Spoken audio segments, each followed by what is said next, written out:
we're going to promote them at the time in which we do the interactive component. So right now you can put them back in the, not presenter, but the participant space. Sorry about that mix up. Everyone, we're going to move you back to the space in which you're just a participant. So your video boxes won't be shown, but there will be a portion of this presentation where there will be some interaction. Then we'll promote you back to that space. We'll give people about 2 more minutes to enter the room. Welcome to all those who are here. Hope you had some time to take care of yourself, maybe have some lunch.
Okay, friends, we definitely want to honor the time of our presenter and make sure that we get the most of this time of thinking about developing a pitch. We have a great presenter who this will be the first time presenting for us at Cent, but I've heard lots of great things about Linda K. Klein and her work, and I'm happy to be connected with her to be able to facilitate bringing her voice into our Cent 2020 virtual seminar. Developing a pitch is going to be crucial, whether you are a social entrepreneur or you have some type of endeavor project that you want to invite people into, to invite them into your imagination, to invite them into this endeavor and why they too should be supporting in some kind of way. So I'm going to turn it over to Linda, who you've read her bio, and if she wants to share more about her background, she can. If not, we can jump right into things. Awesome. Thank you so much, Danielle. Appreciate it. So just quick technical, everyone is already muted. Is that the idea? Yes. Okay, awesome. Thank you. So we don't need to talk about that. I do want to do just a couple of protocol things. In addition to the kind of Zoom things, you might want to grab a pen and a paper, or if you prefer it, you can open a Word doc or a Google doc, or whatever you want, as long as you can kind of stay present with us. But just grab something, because we are going to be doing some interactive things today. And also, I imagine you chose this track because you have an idea on how to make the world a better place. So you might actually even have multiple ideas that you're bringing, or you might be sort of zeroing in on an idea. If you're zeroing in on an idea, I do think that this workshop can help you to get clearer. That having been said, it's going to be challenging if you don't feel like you have any clarity whatsoever around an idea to make the world a better place. If you have multiple ideas, my encouragement is that you actually sort of select one idea that we're just going to work on for today and for the sake of this workshop. Awesome. So all that out of the way, my name is Linda K. Klein, and I'm here to talk with you about how to create a compelling pitch.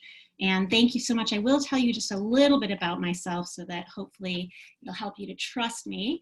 I've worked as a storyteller at the intersection of faith and social innovation for about 15 years now. I'm actually a social entrepreneur myself. I founded a nonprofit after I released my book, which is called Pure: Inside the Evangelical Movement That Shamed a Generation of Young Women and How I Broke Free. And essentially the response to that book was so overwhelming that I realized I needed to be able to support people. So I started a nonprofit called Break Free Together. We use story exchange to help people to heal from religious trauma and other forms of harm that are engendered by purity culture. So that's my one sentence. Wanted to give you a little bit of a window into a version of one sentence about what we do. A pitch is much longer, but wanted to give you my one sentence. I also was a fellow in the NYU Reynolds Program for Social Entrepreneurship for 2 years and worked with lots of social entrepreneurs at Echoing Green, a major incubator in the social entrepreneurship space for 5 years.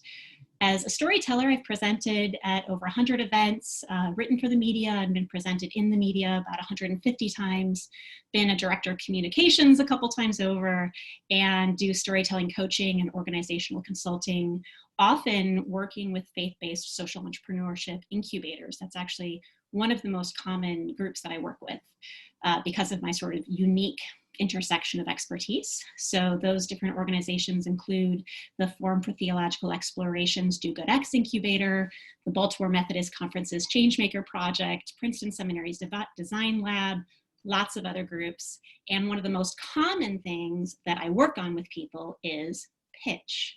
So that's what we're going to be talking about today. All right, so let's start with the most basics.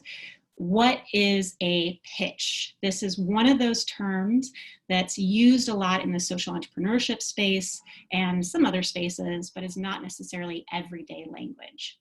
In short, think about your pitch as the story of your project. The length of the pitch can really vary, but I suggest that you think of your pitch as a 3-minute pitch. So it's not an elevator pitch, right? An elevator is maybe your one sentence, like the example that I gave you. You might have a 1-minute version for that elevator, right? But this is more the walking up a couple of flights with somebody or something more like that length of time, a 3-minute or so. Usually a pitch is going to be accompanied by a slide deck. People make it in PowerPoint, something else. But we're not going to be talking about slides today, and one of the reasons is that the spoken pitch should always be able to stand alone and stand on its own.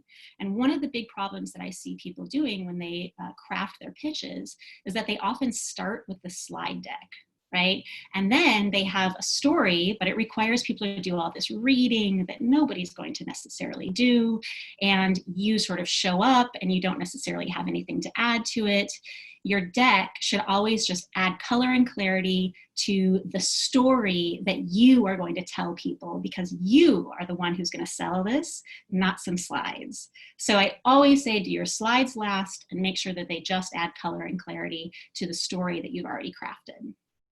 So what do you use a pitch for? Well, first of all, if you're going to be in the social entrepreneurship space and you might be looking for venture capital or to be part of a fellowship, you're going to have this sort of formal pitch. It's just going to be a kind of required thing, sort of a handshake of these worlds, right? But essentially a pitch is just a tightly distilled version of your story and the story of your work. So you can actually use your pitch all over the place, and I want to encourage you to do that. So first of all, formally, you could use it on your website. You could have a video of yourself talking about it. You could have it written, right? You could use it to bring on volunteers or to bring on potential donors.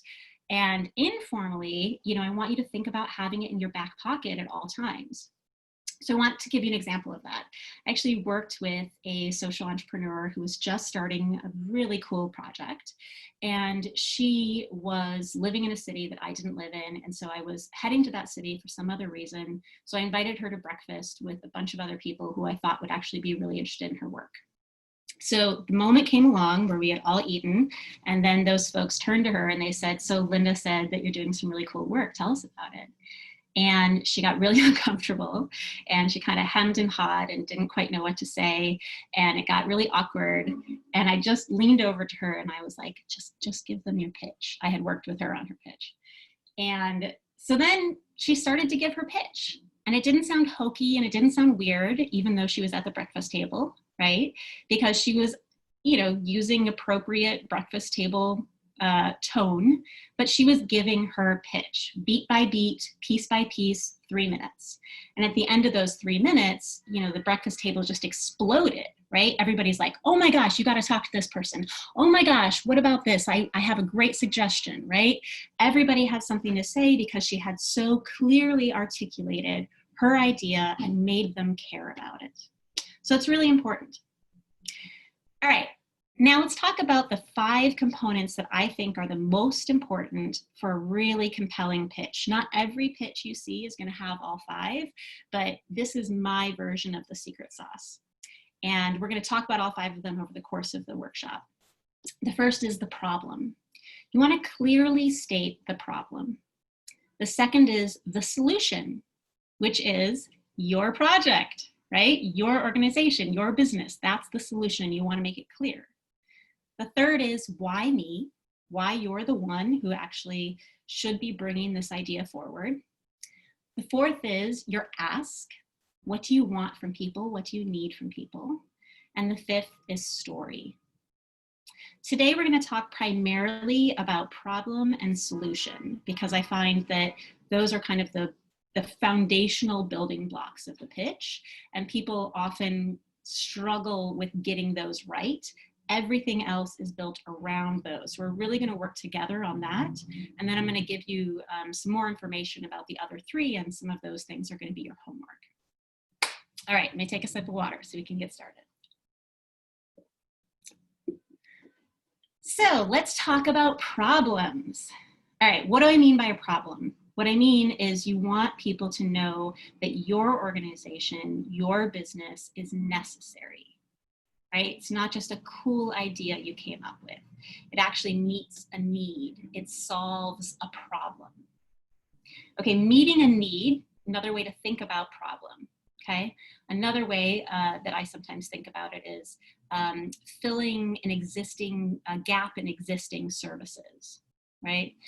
These are all different ways to look at the language of problem, but I actually find that the language of need and the language of filling a gap in existing services can actually help you get more specific about problem.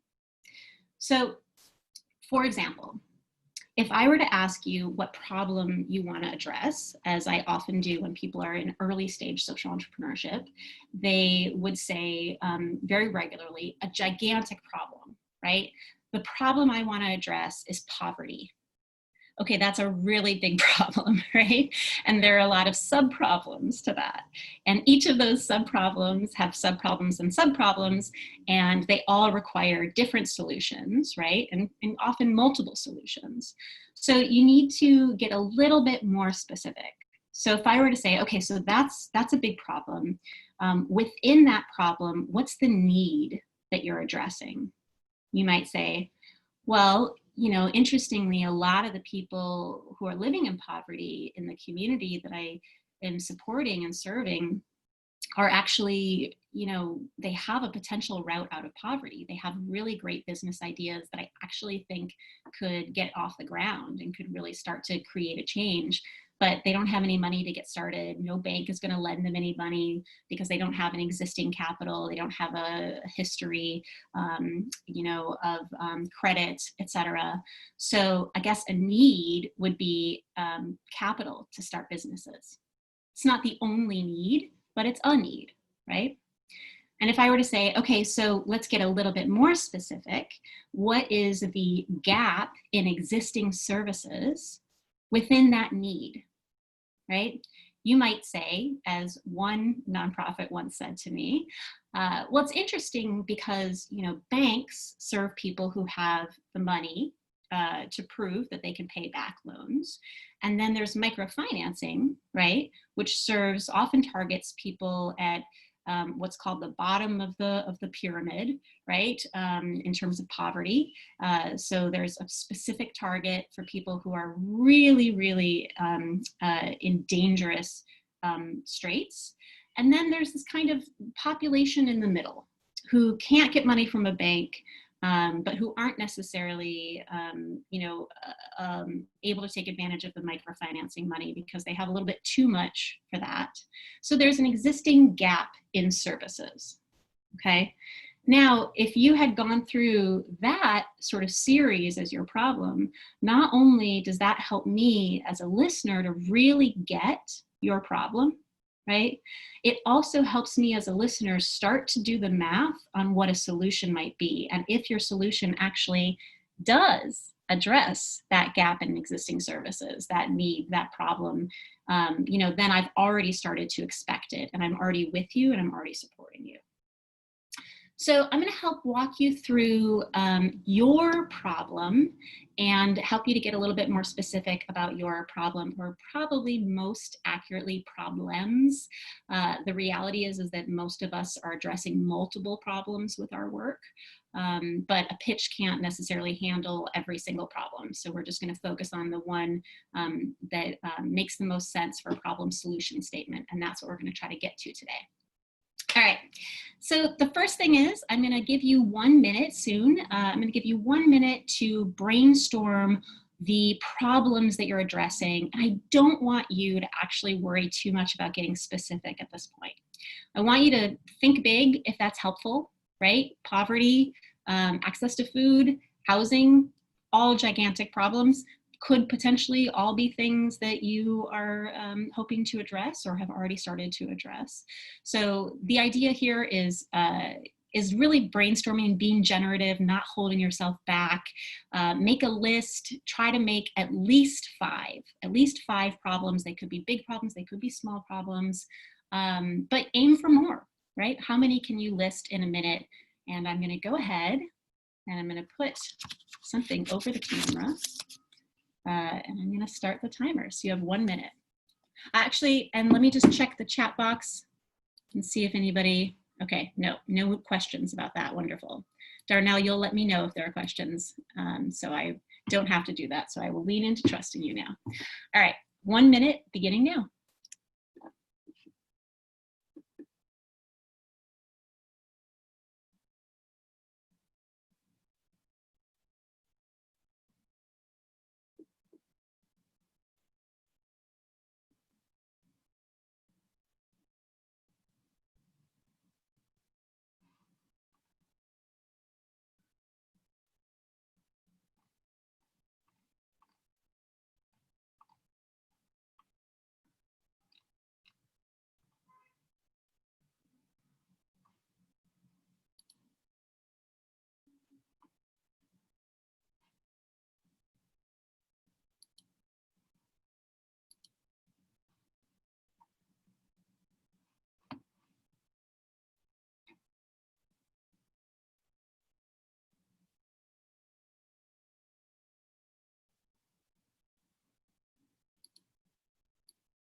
And 5 seconds left. Go ahead and wrap up the last thing you're writing. And we are back. The next thing I want you to do is get a little bit more specific. By the way, I see that some folks were writing in the chat box. Welcome to do that, but you might actually want to just write something for yourself because we're going to be doing a lot of writing. So you might want to grab that pen and paper or open a document for yourself. So now let's get a little bit more specific. You should have, let's say, 5 problems written down, however many that you do. I want you to spend some time, and we're actually going to take 3 minutes for this. And I want you to write a sub problem, at least one, next to each of those problems. So a problem that fits under the umbrella of that larger problem, much like we talked about previously. If you get stuck on what a sub problem might be, think about, is there a need? What's the need within this problem, right? Or think about what is the gap in existing services, right? There might be some nonprofit that's doing a great job over here, but what about the folks over here, right? So any questions about that? And go ahead and share any questions you might have in the chat box. And if we're all clear, looks like we're all good. Okay, I'm going to give you 3 more minutes to do this. And if you need a little bit more time at the end of those 3 minutes, chat in that chat box that you need a little bit more time. And 3 minutes beginning now.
We are at about 30 seconds left. So this is a good moment for folks to let me know if they need a little more time.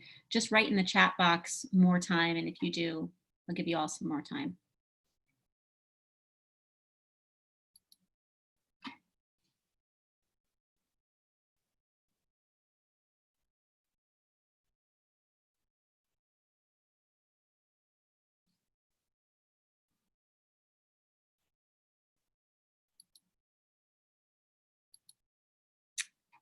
Okay, and 5 seconds left. Just wrap up what you're writing right now. All right, and welcome back. So I want you to take a look at the problems that you have now, and particularly at the sub-problems, the smaller, more bite-sized problems within the bigger problems. And I want you to evaluate them by 2 criteria. One, now, let me point this out. Oftentimes people have an idea and they have a problem they care about, and those 2 things are not the same, right? They have a solution and they have a problem, but it's like this. The solution actually solves that problem, or here I'm trying to figure out which way the camera goes. And the problem needs this solution, right? So I don't want you to become overly attached to a problem as the problem that you're going to be addressing with your solution because you care about that problem so much. You might find that you need a different solution, or you might find that you need to be honest that it's actually solving a different problem. So I want you to look at the problems you've listed. And first, I want you to pay attention to which of them is best addressed by your solution, your idea, your project, your campaign, your nonprofit, your business, because of course solutions can look a lot of different ways, right? So which of these problems is best addressed by your work? And then I want you to pay attention to which of these problems is most immediately addressed by your work. So another mistake that I sometimes see people making when they're earlier in their development is that they're imagining, they're thinking big, they're imagining their organization in 5 years, right? And they're like, yeah, we're going to deal with that problem, and then this one, and this one, and this one. We're going to be a multi-service. We're going to deal with everything. It's going to be massive. We're going to have 50 employees. We're going to have a huge office, right? So that might be true, but what you need right now, my understanding from where you all are in terms of your stage of development, is to get to your next step.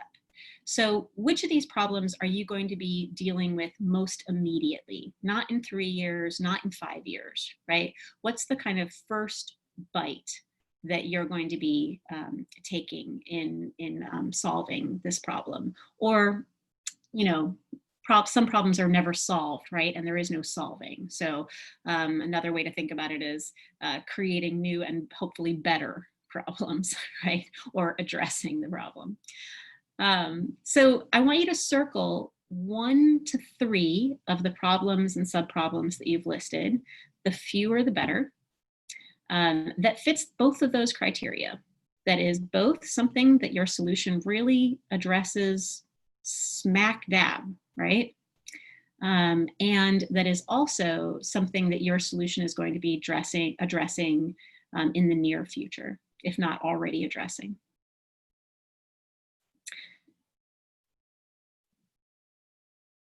Let's use that chat box again for just a moment. Anybody need a little bit more time to circle the 1 to 3? The fewer, the better. If you do, just write more time in the chat box. Y'all are fast. It's a fast crew. I like it. Okay. So now I want you to write a phrase. And the phrase is, my project solves the problem of, or if you already have a name for your project, you don't have to write my project. You can write whatever it is, right? solves the problem of, and then I want you to write in the problem that you circled. If you circled 3 problems, I want you to write that phrase 3 times with space underneath each one. Or you can write it when you get around to the second 2. But you're going to have to eventually write it 3 times. If you only circled 1, then you just need to write it once. Eventually, this is going to say, my project, or insert the name of your project here, solves the problem of X by, and that will prepare us for phase 2, which is thinking about how you clearly articulate the solution. And you begin to lead people to the solution and prepare people to the solution, get them hungry for your solution by clearly stating the problem, right? That's why it's so important to make sure that we're getting the problem right. And also not assuming that people already understand the problem. You know, that happens a lot too. Not everyone might be as familiar with your problem as some folks are. Great, let's talk about solution. As I said, the word solution is also a little complicated. All these words are complicated. Problems complicated, solutions complicated. So feel free to insert whatever word that is more useful for you, okay? But I like the language of problem solution because I want to illustrate the way that they speak to each other, right? They are in strong relationship with one another, okay? So the trick when talking about your solution is that you want to hold a really careful balance. You're almost walking a tightrope. You want to present your work at a high level so that people aren't getting lost in the weeds of hearing about every detail of your work in a way that just sort of like they begin to glaze over, okay? But you don't want them to be confused about what you do. And I feel like that happens more often. I mean, I've seen both, but I feel like it's very common for people to be like, my problem or my project addresses the problem of poverty through an innovative solution that will bring people together and create positive change. And you're like, what? Okay, so it's innovative how, it will bring people together how, it will create positive change how, right? So you do want the solution to make it clear to people what you are doing. You want it to give them enough information, enough detail that they actually believe that you actually are doing something. So let's go back to our previous example. So let's say that you were to say, my project addresses the problem of people living in poverty's inability to access startup capital to build a business by lending them money. Okay, it's a good place to start. But we need a little bit more information to understand that your idea to lend them money is something we actually want to get behind. So you might add a little bit more detail. So you might say at a low interest rate that they can afford. You know, I want to give them the opportunity to return the money slowly over time. And we will provide wraparound services like financial planning consulting, business consulting, and a community of people who are also borrowing money and starting up businesses together to support one another. This is a pretty classic microfinance model that I'm presenting to you all. I wanted you to see a model that, you know, is common and tried and true, so that you can just get a sense of how it might run through this sort of structure. So enough detail that we get it. If you're going to do an after-school program, you know, give us a little bit of a sense of what is happening in that after-school program. If you're going to help people, you know, giving them education about healthy eating, what does that education include? Workshops? You know, are you going door to door? Like what's actually happening? Okay, without getting stuck in the weeds, without getting too detailed. So I'm going to give you 5 minutes for this because it is a pretty tricky one to do. And if you have 3 problems, then it's going to take you a little bit more time to write that solution. By the way, it doesn't have to be just one sentence. You don't have to just complete that sentence. You might need 3 sentences, right? And that's totally fine. But you do want it to be as succinct as possible. You might start out with 3 sentences and then over time be able to bring it down to 1 sentence, right? So use that chat box again. Any questions before I give you those 5 minutes? Does any of this need a little extra explaining?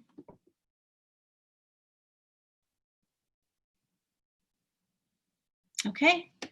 All right, so let's go ahead and begin. I will start the timer and you have 5 minutes beginning now.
You have 2 minutes left. If anybody's already done, go ahead and let me know in the chat box just so I can get a sense of the speed of the group.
You have 30 seconds left. Again, let me know in the chat box if you need more time.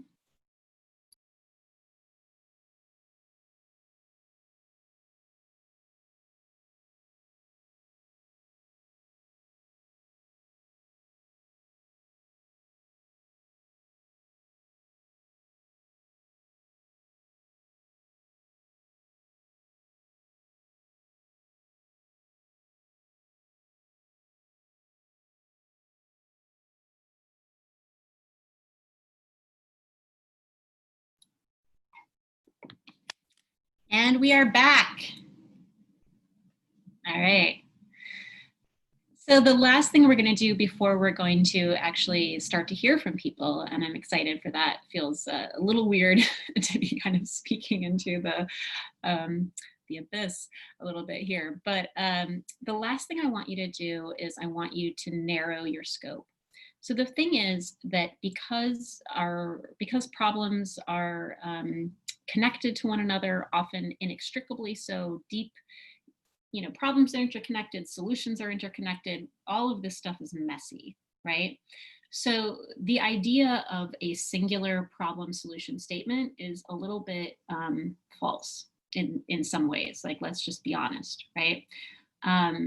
So let me give you an example. I worked with one social entrepreneur who was helping people with side hustles, right? With work outside of work, purpose-driven, socially conscious, and socially transformative work outside of maybe a traditional job, right?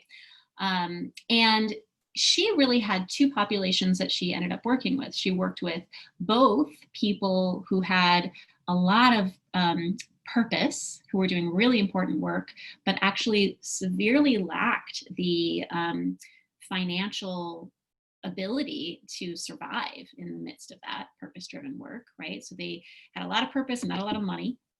And then there were people who she worked with who actually had a lot of money, who might have had a very well-paying job, but that they felt had no purpose, and what they really were working on in their side hustle was having a little bit more purpose. So she had two different populations, and therefore she could have had a problem solution statement for one population and a problem solution statement for the other population, right? Both would have been true. Neither of them inaccurate, right? But for the sake of her pitch, she had to make a choice. Could she say both of them? Maybe, yeah. Sometimes we can. But more often, one problem solution statement is going to make more sense to your listeners and is going to be more true to kind of the heart of what you're doing.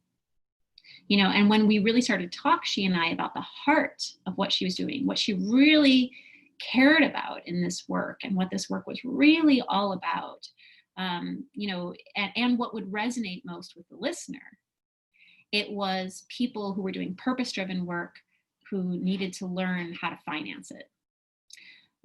So anyway, so that's the problem solution that she chose for this pitch. What you're choosing for your pitch is not you deciding the future of your work, right? And it's not distilling it down and forgetting about everything else. It's just trying to have a nugget that people can understand so they can get your work better, to get into a longer conversation with you, so that you're not just walking a couple of flights of steps with them, you have a full meeting with them in which you can give them the whole picture. So with that in mind, take a look at the problem solution statements that you have. You might have one, you might have three, okay? And I want you to either circle the one that you feel really resonates the most and is going to resonate the most with your audience.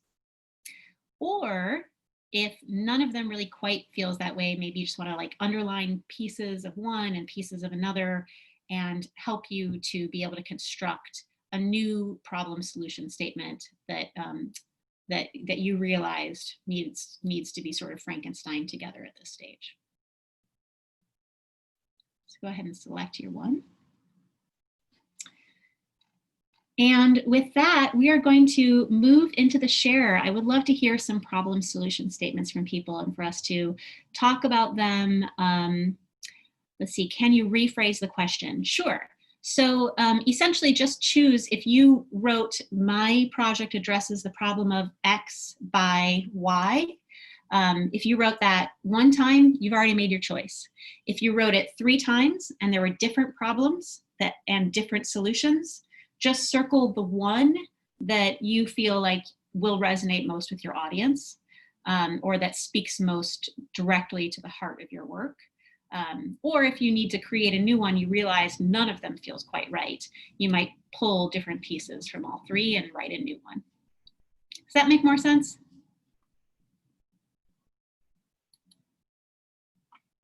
Yes, awesome, great. Okay, wonderful. So I actually would invite you all to go ahead and begin to share. I don't know that we have to do a calling on people or anything like that. Just go ahead and unmute yourself and please share with us your problem solution statement. We can talk about it. If multiple people speak at once, we'll create a line.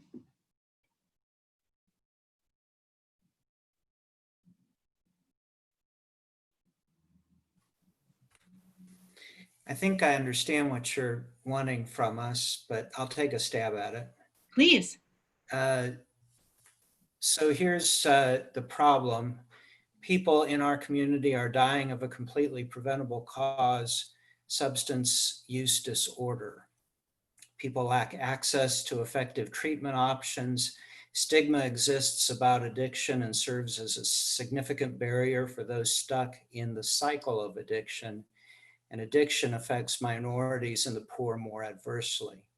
The solution, of course, is recovery, and recovery is possible.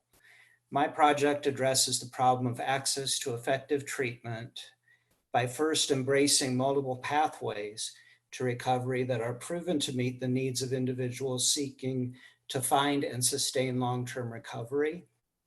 And second, providing educational materials on each pathway to help individuals determine what pathway would be best for them. And third, providing a professionally trained peer support specialist to help guide their next steps in or into recovery. Awesome. First of all, thank you so much for all of that hard work and for this important work that you're doing. So let's talk about your framework. First of all, you named a lot of problems and a lot of solutions. And in the process, I got a little bit lost, right? So that's one of the reasons why it's really helpful to be like, okay, I'm just gonna narrow it down to the core problem and the core solution. But what I heard when you talked about your solution, right up front, the first thing you said was access, right?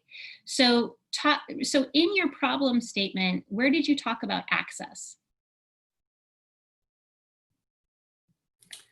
It was the first subheading. Say that subheading for me again. People lack access to effective treatment options. Yeah. So if your solution is giving people access, then your problem statement needs to really focus on access. So you can do your top level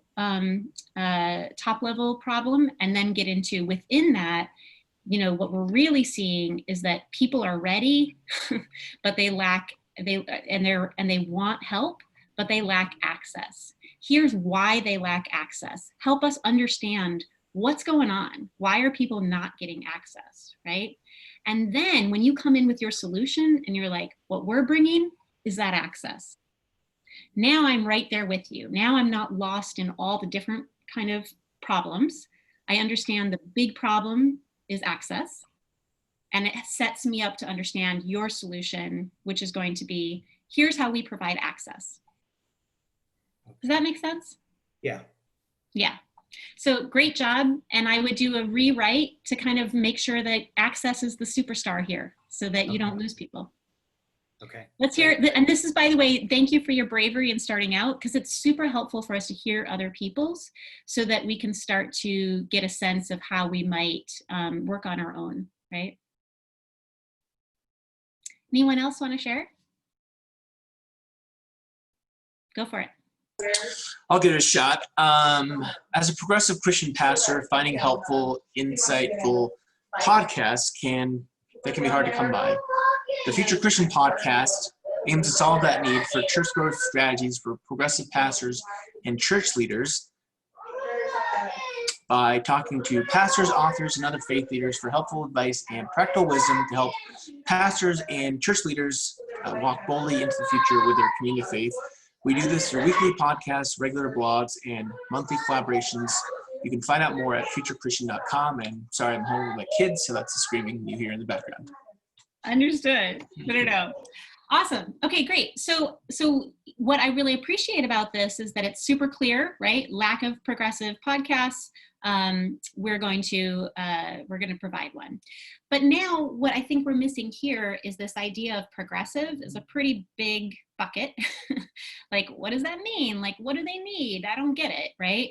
So I want you to break it down so that we understand that problem better, right? What do they actually need?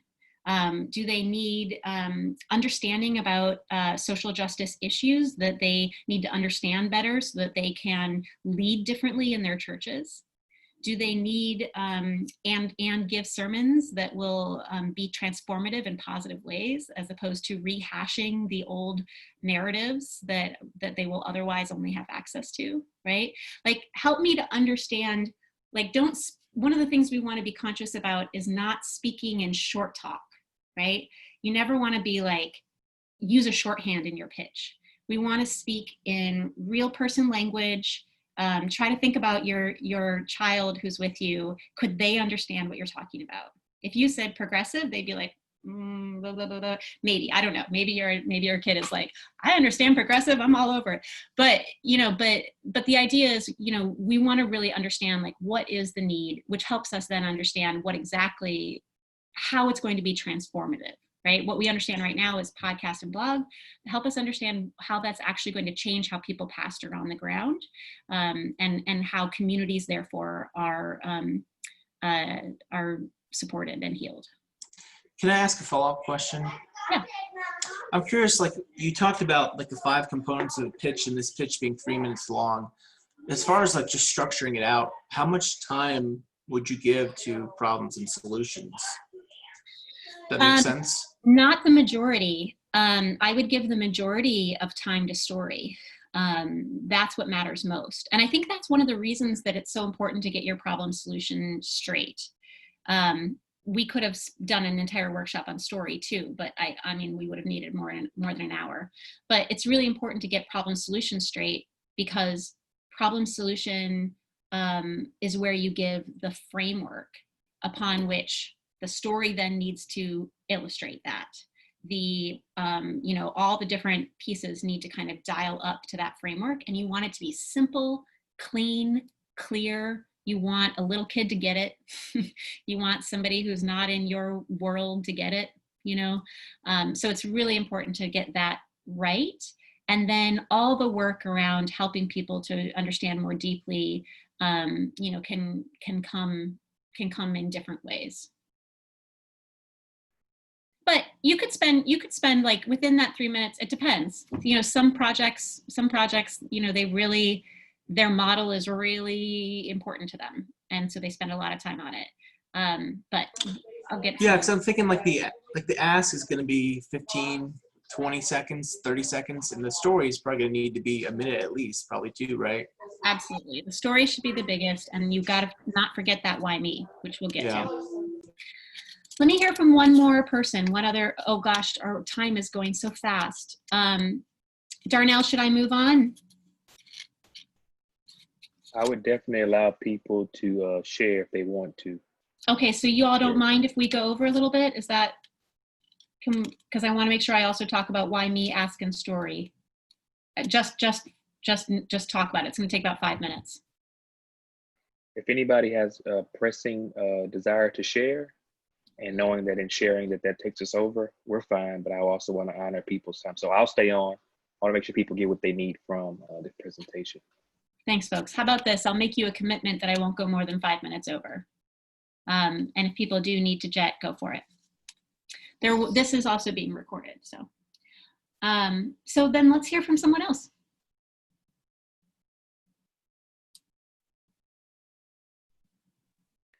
Do you mind if I try? Yes, go for it. I don't mind. No, I don't. Okay. Yes, I mind. Please turn your camera off. Okay. In West Charlotte, neighbors do not have ready access to fresh produce. Kindred Table solves issues of food scarcity and job insecurity by supporting local gardeners in the community with resources and connecting neighbors to each other to create a system of mutual aid. This will include the formation of a gardeners association and a farmers market.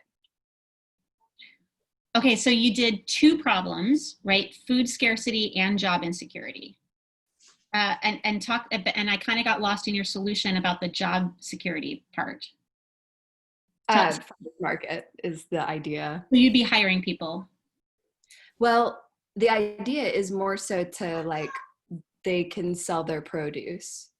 They can sell their produce. I see. Okay.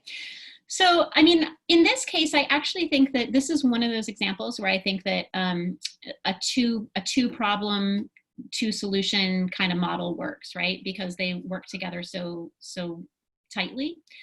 So I think the main thing you need to do here is just bring it down to, you know, real talk with people, right? So we would be hiring, you know, or not we would be hiring. So people would be selling their produce here, right? Like give us a little bit more of a picture, actually be there with you and understand exactly what this is looking like. You might also want to, because you're talking about place-based, I think it's really helpful sometimes when we're talking about really place-based work to give a picture of that place that helps us to understand the problem better. So let me tell you about this neighborhood, right? Let me tell you about why there's a challenge around food scarcity and job insecurity here, right? So really help us to understand and to see that problem. And that's true, by the way, for everyone and for all things. It always helps to, you know, even though story I have as a separate category, as much as you kind of think through the lens of story and everything, it always helps. But I think particularly when you're doing place-based work, you know, bring us to that place, help us understand, help us visualize, help us see, you know? Thank you. Yeah, totally. All right, anybody burning to do a last one?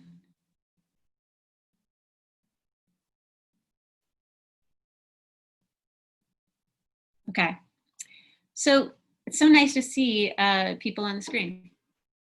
So let's talk about the other three components. First of all, the why me is really important, and it's often something that people skip. Now, if you're applying for a grant or something like that, they often don't ask you why you. So I think that's one of the reasons that people skip it. They're like, well, this isn't about me. This is about, you know, this is about others, right? But here's the thing. When you're an early stage social entrepreneur, people are never investing in your idea. They are always investing in you. Right? All of you, I'm sure, know somebody or probably multiple people who are like idea people who have a million great ideas, but you're not going to invest in any of them because you know they are not going to do them or they are not going to do them well, right? So you want people to know not only that you have a great idea, but moreover, that you're the one who can take this great idea and who can actually see it through, make it impactful, make it work, make a difference on the ground, right? So the why me actually is really important, and particularly at early stage. Also, it helps people to care, of course, right?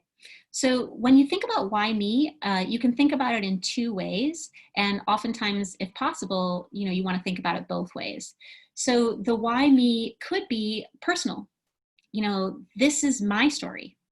I grew up in this community. I experienced this.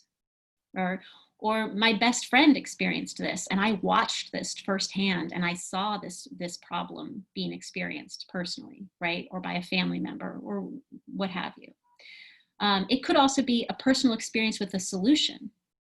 I, you know, had this experience and then saw this solution work in this person's life. Like maybe it's a congregant who you watched something transformative happen and you thought, why is it just happening to this person? This is something that I could scale. This is something I could bring to lots of people, right? So the story doesn't have to be, or the why me and why you care. I'm kind of bleeding into story a little bit, but the why me and why you care and story do have a lot in common, right, can be personal, but it can also be about your expertise. And ideally, if you can, you make it about both.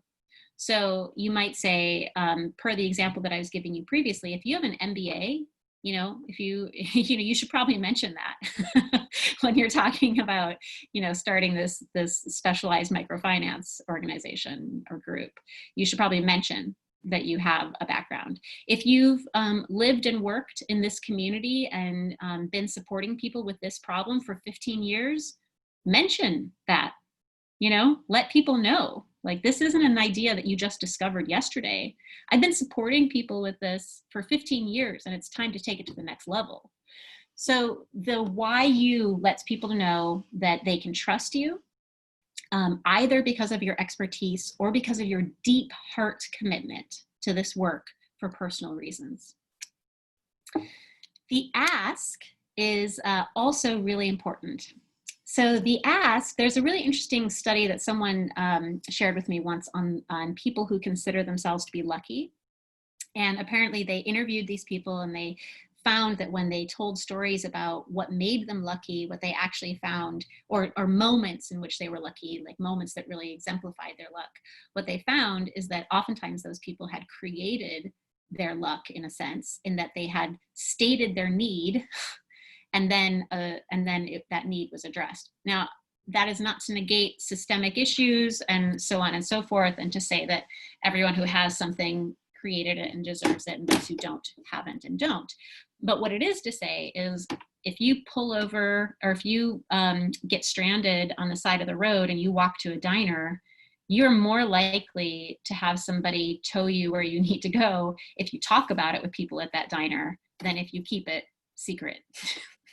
because putting it out there can sometimes allow people to meet your needs. So the ask is really important. Knowing what you need and kind of having it clear and in your back pocket is important.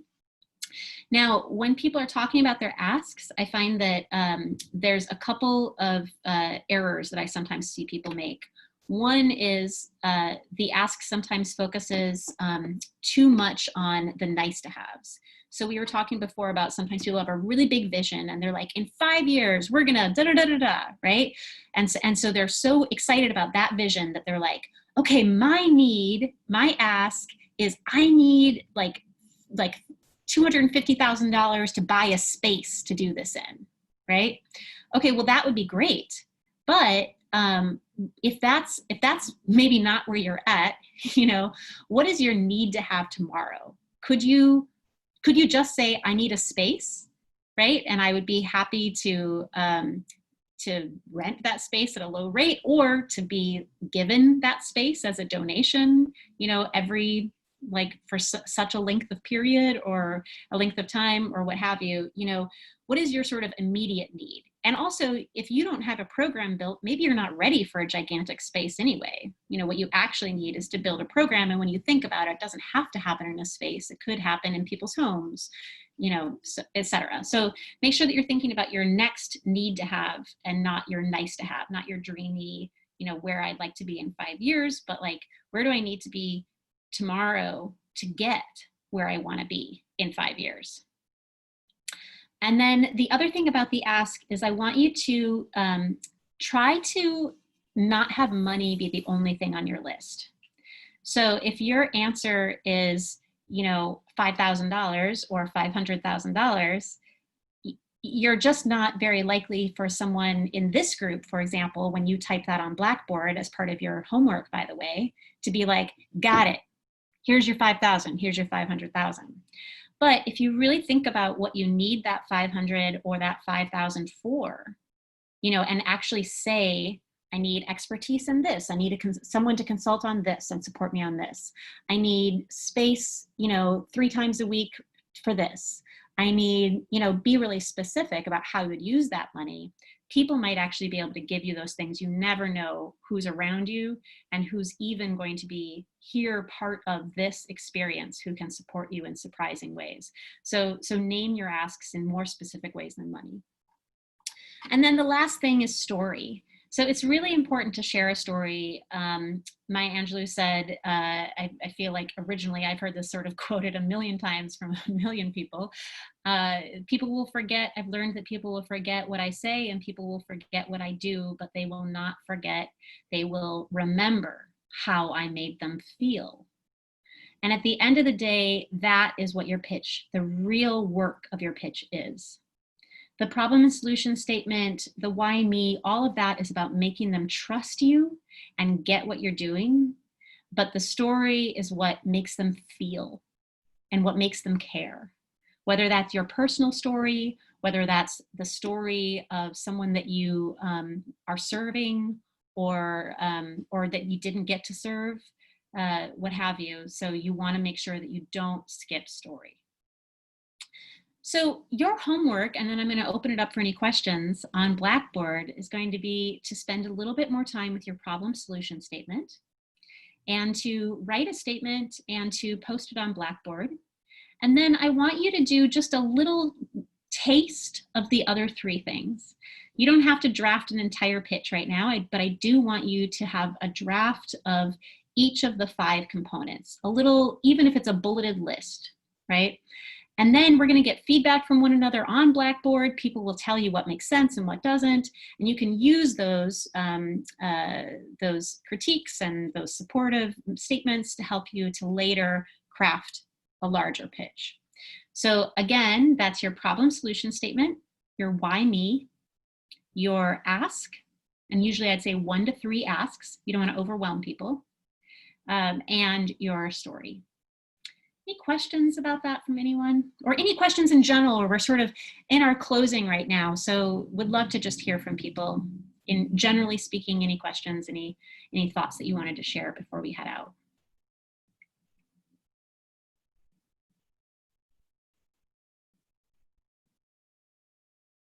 All right, thank you everybody. I really appreciate your time. Thank you, Linda, for joining us. Thank you all for engaging and being willing to go for a few minutes that we can have a more fuller time together. Look forward to being and seeing what you put on Blackboard as relates to your pitch.